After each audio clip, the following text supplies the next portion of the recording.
We are at Pines View Hotel, transferring from condo. So mula condo, lumipat tayo ng hotel and mag-check-in na tayo dito. Let's go!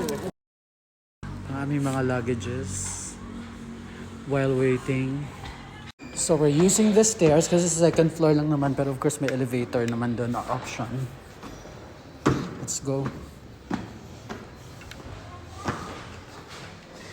Let's see our room. Here's our room. Wow. Okay.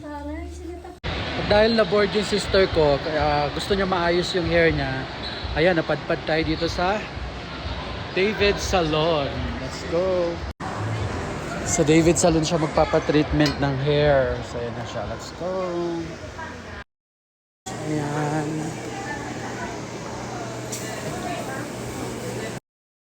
So habang nagpapa-treatment siya ng hair, tayo ay bibili na ng mga pagkain para Noche Buena. Sa hotel lang kami, kaya order na lang tayo ng pagkain. Let's go!